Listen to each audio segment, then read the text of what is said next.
Assalamualaikum warahmatullahi wabarakatuh. Salam jumpa, salam sejahtera untuk Anda semua. Tak lupa saya mengucapkan terima kasih yang tidak terhingga atas respon positif Anda terhadap konten-konten kami. Mohon maaf jika tidak semua komentar sempat kami berikan balasan.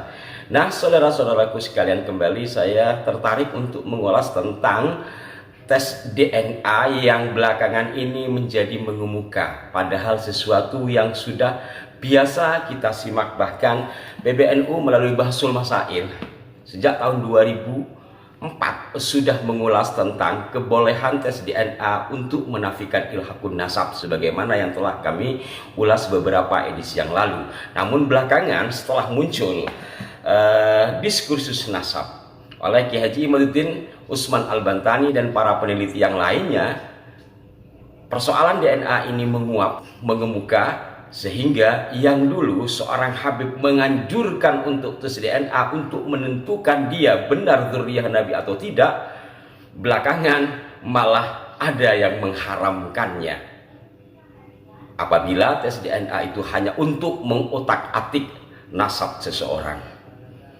Nah, sahabat-sahabatku sekalian, baru-baru ini muncul lagi video dari seorang Habib yang kesannya merendahkan uji DNA itu dengan membuat kisah entah benar atau tidak, tetapi kisah itu cukup miris saya simak, yakni dengan mengatakan ada cucu Nabi berzina lalu punya anak, anaknya setelah dites DNA nyambung kepada si cucu Nabi yang menzinahi ini. Ini kisah cukup miris, walaupun siapapun tidak memiliki sifat maksum kecuali Nabi, ya bisa saja siapapun berbuat salah, berbuat dosa atau berbuat maksiat. Hanya saja ketika disampaikan cucu Nabi berzina lalu punya anak, anaknya walaupun tidak menikah, ternyata DNA-nya sama dengan sang bapak yang cucu Nabi ini. Miris menyimak kisah itu. Hanya saja dari sisi lain ini menunjukkan nampaknya sang Habib yang menyampaikan ingin mengatakan bahwa DNA itu tidak selamanya absah sebagai penguji nasab seseorang, karena DNA itu tidak mengenal halal haram. Lah iya Pak Habib, DNA itu hanya membaca dia secara biologis keturunan siapa, baik itu dari anak ke bapak ke kakek atau kepada moyang yang paling tinggi. Secara mutasi yang besar-besaran yang umum disebut haplogroup, ya, haplogroup. Saya jujur bukan orang yang ahli di bidang biologi atau hal-hal yang berkaitan dengan genetika, tetapi setidaknya karena saya satu grup dengan sejumlah ahli di bidang itu, grup WhatsApp ya, grup diskusi. Kemudian juga saya memiliki teman Dr. Stefani yang ahli forensik, yang tentu saja dasar-dasar DNA beliau mengetahui. Saya sering diskusi apa itu DNA, bagaimana sebaran DNA, dan apa itu juga haplogroup. Mungkin Anda lebih paham dari saya, sehingga saya tidak perlu menjelaskan secara rinci tentang hal ini.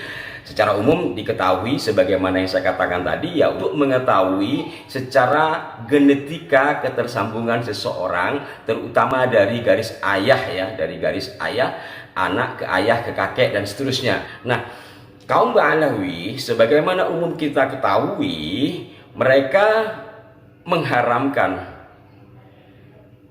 Habibah untuk menikah di luar Habib.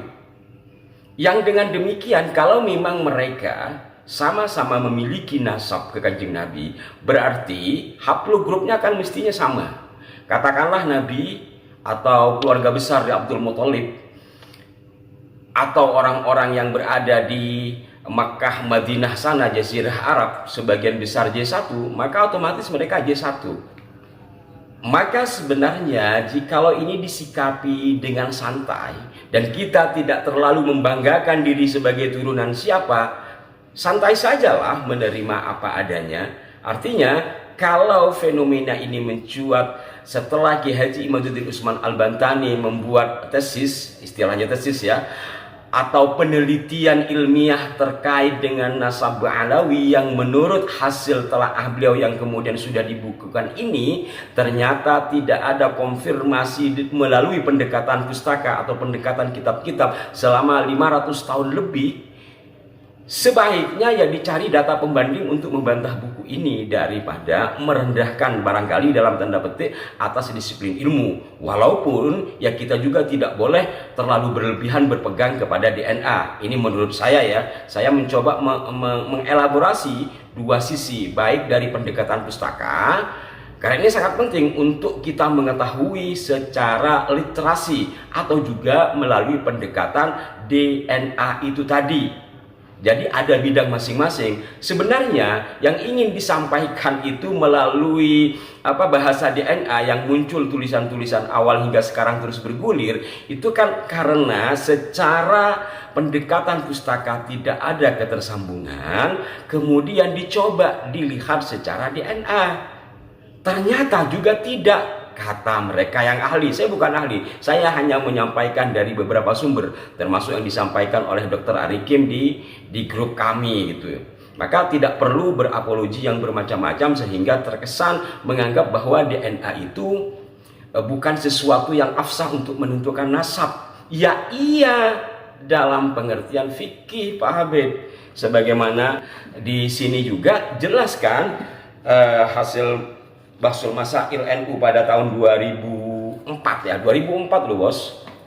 Ini di sini pada pertanyaan atau bab 334 penetapan nasab keturunan berdasarkan tes DNA. Memang pertanyaannya ini, apakah tes DNA dapat dimanfaatkan untuk dasar hukum dalam ilhaqun nasab atau menetapkan keturunan sebagaimana Al-Qiyafah?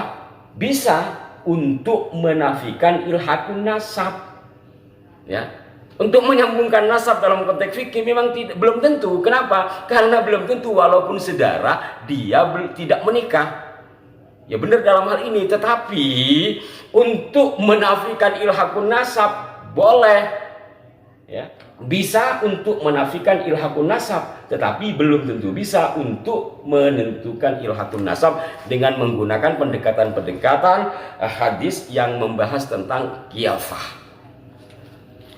Jadi apalagi yang dipersoalkan terkait dengan tes DNA ini? Sekali lagi kembalikan kepada porsinya, bahwa hal ini untuk mencari titik kebenaran dari hal-hal yang sudah mengakar di Indonesia, khususnya terkait dengan satu kelompok yang mengklaim diri sebagai keturunan Kanjeng Nabi. Dan bukan hanya mengklaim diri sebagai keturunan Kanjeng Nabi, tetapi juga merendahkan orang lain dengan berbagai ungkapan-ungkapan yang tidak semestinya. Itu menurut saya dasar utama yang harus kita sikapi dengan bijaksana, juga jangan berlebihan lah gitu. Jadi yang anti jangan berlebihan, yang pro juga jangan berlebihan, sehingga terjadi bahasa-bahasa yang mengarah kepada perpecahan. Entah kalau memang itu sengaja dibuat dari salah satu kelompok sehingga menghasilkan sesuatu yang blunder di antara kita, ujungnya karena tidak ketemu, yo wis lah. Bukan persoalan ya wis lah sebenarnya, karena apa? Satu penelitian ya harus diperkuat dengan penelitian-penelitian lainnya sebagai penunjang. Satu hal yang membantah harus diperkuat juga dengan penelitian-penelitiannya. Demikianlah menurut hemat saya sebagai urun rembuk kepada Anda terkait dengan pernyataan sejumlah orang, termasuk salah satu Habib yang tidak sebut namanya. Saya punya rekamannya. Saya tidak inginlah belakangan ini menyampaikan video-video orang ya. Kenapa? Karena sejatinya sebagian dari Anda mungkin sudah tahu bahwa ada yang mengatakan seperti yang saya katakan tadi.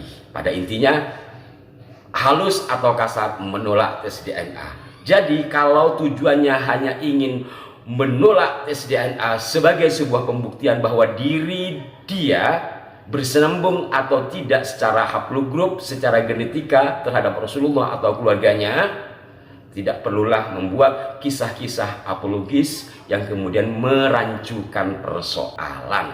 Dan mudah-mudahan dengan munculnya fenomena nasab Alawi, munculnya tes DNA yang semakin mengemuka, bisa menambah ilmu pengetahuan bagi kita dan menambah kesadaran kita untuk terus belajar bahwa ilmu Allah itu banyak, kita hanya diberi setitiknya saja. Maka karena hanya setitiknya, tentu kita tidak boleh menganggap diri lebih dari yang lain, apalagi menganggap diri lebih utama ketimbang 70 kiai.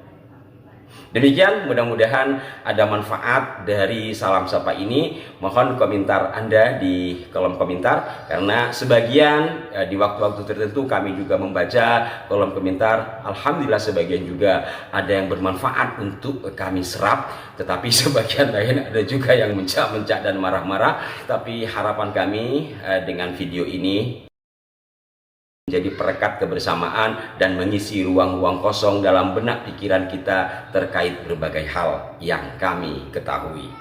Demikian, mohon maaf jika ada kekeliruan. Sampai jumpa. Wassalamualaikum warahmatullahi wabarakatuh.